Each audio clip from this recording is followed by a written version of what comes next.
तो आज मैं आपको एक अनोखी रहस्यमय कहानी सुनाऊंगा। अगर आप चैनल पर नए हैं तो अभी सब्सक्राइब कर ले तथा कहानी पूरा देखे। अंत में एक अनोखा रहस्य छुपा है। धन्यवाद। तो सुनिए। बहुत समय पहले की बात है। पृथ्वी पर निष्प्रभ नामक एक नगर था। इस नगर के लोग अत्यधिक भौतिकवादी हो गए थे। वे केवल उन चीजों पर विश्वास करते थे जो वे अपनी आंखों से देख सकते थे, छू सकते थे या माप सकते थे। उन्होंने श्रद्धा और विश्वास जैसी भावनाओं को पूरी तरह से उपहास का पात्र बना दिया था। उनका यह अविश्वास इतना गहरा हो गया कि एक रात नगर के केंद्र में एक भयानक घटना हुई। सभी मंदिर जो सदियों से प्रकाशमान थे, अचानक अंधेरे में डूब गए। आकाश से एक काला अदृश्य आवरण नगर पर छा गया, जो हर रात गाढ़ा होता जाता था। यह आवरण वास्तव में अविश्वास का अंधकार था। इस अंधकार में लोगों की तर्क शक्ति भी काम करना बंद कर दी। वे एक दूसरे पर संदेह करने लगे और हर छोटी सी बात को लेकर झगड़ने लगे। भगवान विष्णु ने देखा कि निष्प्रभ के लोग अपने ही बनाए हुए अंधकार में डूब रहे हैं। उन्होंने उन्हें श्रद्धा की शक्ति सिखाने का निश्चय किया। विष्णु ने एक गरीब वृद्ध फूल बेचने वाले का रूप धारण किया और निष्प्रभ पहुंचे। उनके हाथ में एक टोकरी थी जिसमें केवल काले रंग के फूल थे, जिन्हें अंधकार पुष्प कहते थे।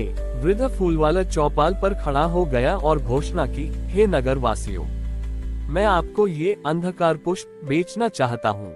ये फूल केवल उसी व्यक्ति को प्रकाश देगा जो इसे पूर्ण विश्वास के साथ खरीदेगा। नगर के लोग हंसने लगे। अरे वृद्ध, क्या तुम पागल हो गए हो? हम तो पहले ही अंधकार में डूबे हैं और तुम हमें काले फूल बेच रहे हो। हमें प्रकाश चाहिए, अंधकार नहीं। फूल वाले ने कहा, ये फूल अपने रंग से नहीं बल्कि आपके विश्वास से प्रकाशमान होगा। हर किसी ने उस वृद्ध का मजाक उड़ाया। केवल एक छोटी गरीब महिला आशा, जो अपनी आंखों से कम देख पाती थी, उस वृद्ध के पास आए। आशा ने पूछा, बाबा जी, क्या आपको सच में लगता है कि यह फूल प्रकाश देगा? वृद्ध ने उत्तर दिया, बेटी, इस फूल में कोई जादू नहीं है। जादू तुम्हारी श्रद्धा में है। यदि तुम इसे इस विश्वास से खरीदोगी कि यह प्रकाश देगा, तो यह अवश्य देगा। आशा ने अपनी अंतिम बची हुई मुद्रा से वह एक अंधकार पुष्प खरीदा। उसने उसे आंखों से लगाने की कोशिश नहीं की, क्योंकि वह जानती थी कि वह देख नहीं पाएगी। उसने अपनी आंखों को बंद किया और गहरे विश्वास के साथ उस फूल को अपने हृदय से लगाया। जैसे ही आशा ने ऐसा किया, चमत्कार हुआ। उस काले अंधकार पुष्प के केंद्र से एक तीव्र श्वेत प्रकाश निकला। यह प्रकाश इतना शुद्ध और निर्मल था कि इसने केवल आशा को ही नहीं बल्कि उसके आसपास के 10 फुट के दायरे को भी प्रकाशित कर दिया। नगर के लोगों ने जब ये देखा तो वे दौड़कर आए। उन्होंने वृद्ध फूल वाले से फूल खरीदने की कोशिश की। एक धनी व्यापारी ने कहा, मैं तुम्हें सोने के 100 सिक्के दूंगा, मुझे 10 फूल दे दो। वृद्ध ने टोकरी खाली कर दी और कहा, ये लो, मुफ्त में ले लो। पर एक बात याद रखना, जिस क्षण तुम इसे संदेह या लालच से खरीदोगे, ये प्रकाश नहीं देगा। सभी लोगों ने फूल लिए और उन्हें आंखों से लगाने लगे या उन्हें दीवार पर टांगने लगे, ये देखने के लिए कि क्या वे प्रकाश देते हैं। लेकिन चूंकि वे सभी लालच और संदेह से भरे हुए थे, कोई भी फूल प्रकाशमान नहीं हुआ। सिर्फ आशा का अंधकार पुष्प लगातार चमक रहा था। भगवान विष्णु वृद्ध का रूप त्याग कर आशा के पास प्रकट हुए। उन्होंने कहा, आशा, तुमने सिद्ध कर दिया कि सच्चा प्रकाश आंखों से नहीं, हृदय से देखा जाता है। नगर का अंधकार भौतिक नहीं था, यह अविश्वास और संदेह का अंधकार था। तुमने उस अंधकार को केवल एक चीज से दा अटूट विश्वास। जैसे जैसे निष्प्रभ के लोग आशा के चारों ओर खड़े हुए, उन्हें भी धीरे धीरे विश्वास की शक्ति का अनुभव होने लगा।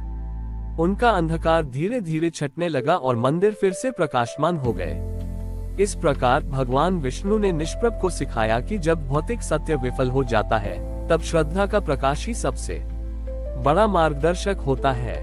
आशा के हृदय से निकला श्वेत प्रकाश न केवल उस रात बल्कि आने वाले कई दिनों तक निष्प्रभ नगर में बना रहा।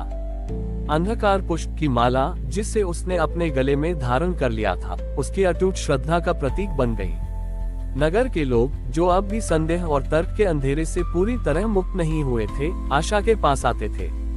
वे चाहते थे कि आशा उन्हें वह प्रकाश दे दे या कम से कम उन्हें छूने दे। लेकिन जैसे ही कोई संदेह या लालच से भरा व्यक्ति उसके पास आता, फूल का प्रकाश थोड़ा मंद पड़ जाता। ये देखकर लोग निराश हो जाते। एक दिन वही धनी व्यापारी जिसने पहले सोना देकर फूल खरीदना चाहा था, आशा के पास आया। इस बार वह घमंड से नहीं बल्कि सच्ची जिज्ञासा से भरा था। व्यापारी ने कहा, आशा, मैंने अपनी सारी दौलत लगा दी पर मेरे फूल में प्रकाश नहीं आया। मैंने नियम देखे, सूत्र देखे, पर कुछ नहीं मिला। कृपया मुझे बताओ कि तुमने क्या किया। तुम्हारा सूत्र क्या है? आशा ने शांति से उत्तर दिया, सेठ जी, मेरा कोई सूत्र नहीं है। जिस रात मैंने फूल खरीदा, मैंने अपनी आंखें बंद कर ली थी, इसलिए नहीं कि मैं देख नहीं सकती, बल्कि इसलिए कि मैं दुनिया की निंदा और संदेह को देखना नहीं चाहती थी। मैंने उसे हृदय से लगाया, इसलिए नहीं कि वह गर्म था, बल्कि इसलिए कि विश्वास केवल हृदय में पनपता है, तर्क में नहीं। मैंने केवल यह माना कि अगर नारायण ने किसी चीज को प्रकाश देने के लिए भेजा है तो वह अवश्य देगा। मेरा विश्वास ही मेरा प्रकाश बन गया। व्यापारी को ये बात गहरे तक छू गई। उसने समझा कि विश्वास कोई जादू नहीं है, बल्कि शर्त रहित स्वीकृति है। उसने अपने मन के तर्क और संदेह को त्याग दिया। उसने आशा से कहा, मैं अब फूल नहीं चाहता आशा, मैं इस नगर के लिए कुछ ऐसा करना चाहता हूँ जिससे यह विश्वास हमेशा बना रहे।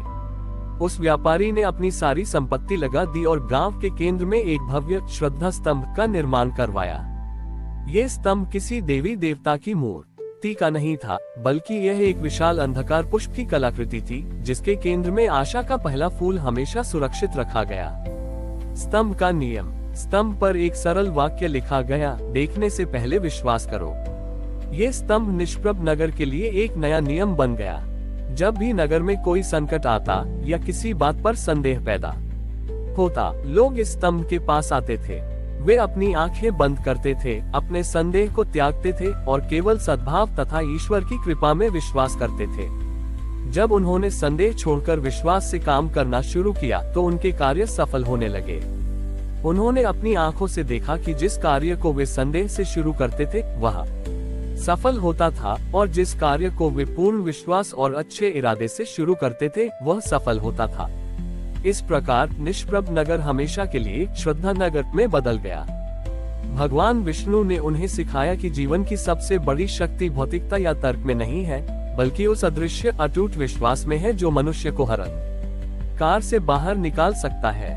हमारी और भी आध्यात्मिक एवं अनोखी कहानियाँ देखने के लिए हमारे चैनल पर जाएं तथा धार्मिक एवं पौराणिक अनोखी कहानियाँ हमारे चैनल पर है। कृपया जाके देखें तथा हमारे चैनल को सब्सक्राइब करके रखें और वीडियो लाइक जरूर करें। धन्यवाद।